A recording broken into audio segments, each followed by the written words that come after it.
সরাসরি চলে যাব, সাংবাদিকদের মুখোমুখি হয়েছেন বিজেপির রাজ্য সভাপতি শ্রমিক ভট্টাচার্য। পশ্চিমবঙ্গবাসীকে উপহার দেওয়া, ভারতবর্ষের অন্যান্য প্রান্তে যদি নির্বিঘ্নে এসআইআর সম্পূর্ণ হতে পারে, পশ্চিমবঙ্গে কেন হচ্ছে না? কেন মানুষকে অযথা হয়রানি স্বীকার করাতে হচ্ছে? বিজেপির বিএলএ টুবের নামে ফর্ম 7 ফিল আপ করা হচ্ছে,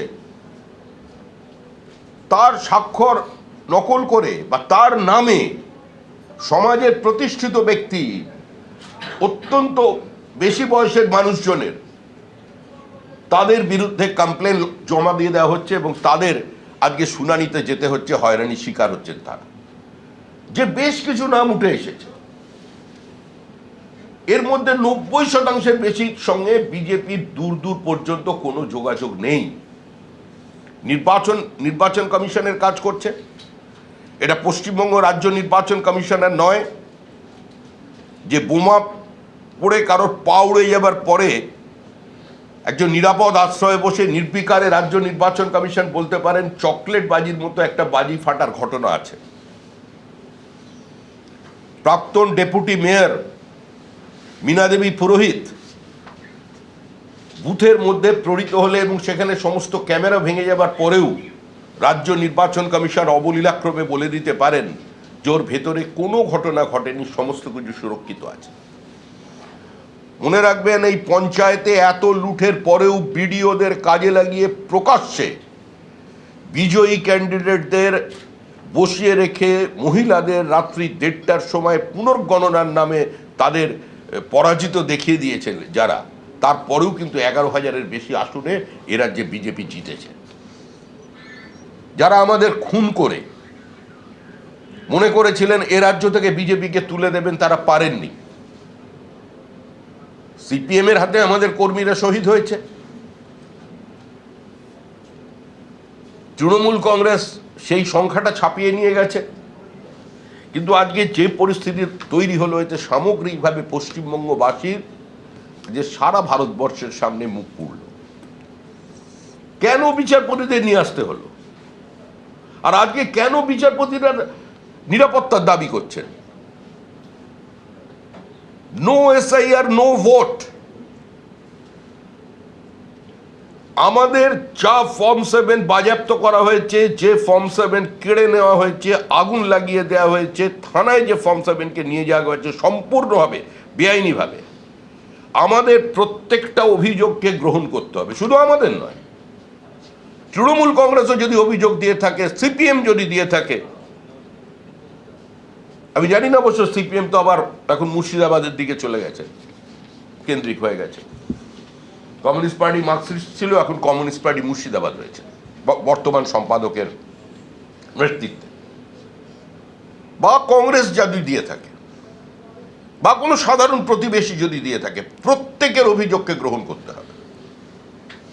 কারণ ভেজাল মুক্ত ভোটার লিস্ট পাওয়ার অধিকার প্রত্যেকটা রাজনৈতিক দলের আছে, প্রত্যেকটা নাগরিকের আছে, এবং তাকে নিশ্চিত করবার দায়িত্ব হচ্ছে নির্বাচন কমিশন। আমরা প্রথম দিনেও যে কথা বলেছি, আজকেও সে কথা বলছি যে গণেশ কুমার সাহেবের কলকাতায় আসার প্রয়োজন আছে। তিনি নিজে আসুন, তিনি এসে মুর্শিদাবাদ দেখুন, ডোমকল দেখুন, তিনি এসে দক্ষিণ 24 পরগনা দেখুন, কোন পরিস্থিতির মধ্যে দিয়ে এ রাজ্যে এসআইআর সংগঠিত হচ্ছে বা এসআইআরকে এক্সিকিউট করা হচ্ছে, এটা চাক্ষুষ দেখবার জন্য অন্তত তিনি একবারের জন্য আসুন এখানে। নির্বাচন কমিশনের বিরুদ্ধে আমাদের কোনো বক্তব্য নেই, কিন্তু নির্বাচন কমিশনের কাছে আমাদের আবেদন একটাই, দাবি একটাই, এবং এই দাবি এই অধিকার আমাদের ভারতের সংবিধান দিয়েছে যে একটাও অভিযোগপত্র যদি থাকে, শেষ অভিযোগপত্র পর্যন্ত শুনানিকে শেষ করতে হবে। সে 180 দিনে হোক, 100 দিনে হোক, 120 দিনে হোক, রাজ্যবাসী দেখতে পাচ্ছেন যে কাদের জন্য গোটা প্রক্রিয়াটা আজকে এই অবস্থায় পৌঁছেছে। আজকে এই অবস্থার বাইরে যে কোনো মূল্যে আমাদের অবস্থাকে নিয়ে আসতে হবে, এবং অন্য রাজ্যে যদি এসআইআর সম্পূর্ণ হয়, এ রাজ্যেও এসআইআরকে সম্পূর্ণ করতে হবে। আজকে দুর্ভাগ্যের বিষয় এটাও যে বিচারপতিদেরও বাইরের রাজ্য থেকে নিয়ে আসা হচ্ছে। বিচারপতিরা বাইরের রাজ্য থেকে আসবেন, পার্শ্ববর্তী রাজ্য থেকে আসবেন না দূরবর্তী রাজ্য থেকে আসবেন, সেটা দেখবার দায়িত্ব নির্বাচন কমিশনের। কিন্তু একই সঙ্গে এই পুরো প্রক্রিয়াটার মধ্যে সাধারণ মানুষ, বিভিন্ন রাজনৈতিক দলের কর্মী যারা বিরোধী অবস্থানে আছেন, কারণ আমরা রাজনৈতিক অস্পৃশ্যতায় বিশ্বাস করি না।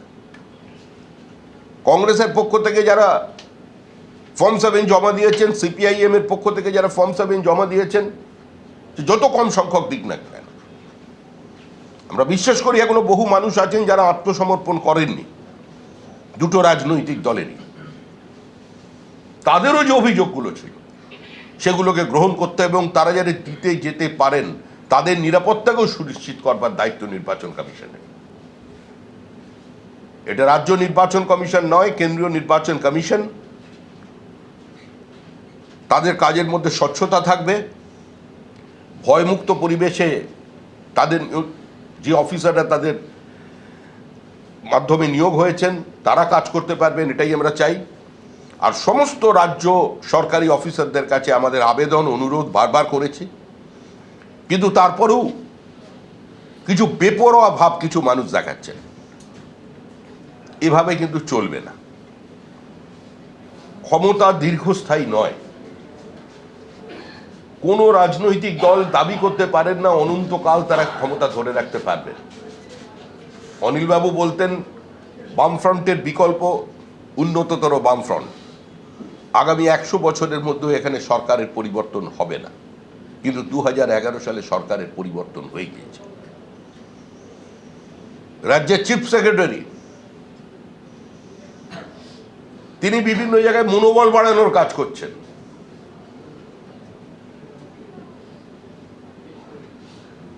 যে সরকার পরিবর্তন হচ্ছে না,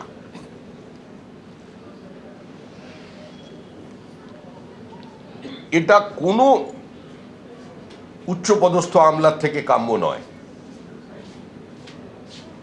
আজকের যে পরিস্থিতি তৈরি হয়েছে তার জন্য শুধুমাত্র তৃণমূল কংগ্রেস বা মমতা বন্দ্যোপাধ্যায়ের দিকে আঙুল তোলার সঙ্গে সঙ্গে এটাও মনে রাখতে হবে যে যারা এখানে আইএস আইপিএস অফিসার ছিলেন, যারা ডাব্লিউবিসিএস এক্সিকিউটিভ ছিলেন, তাদেরও একটা নৈতিক দায়িত্ব এবং দায়বদ্ধতা আছে।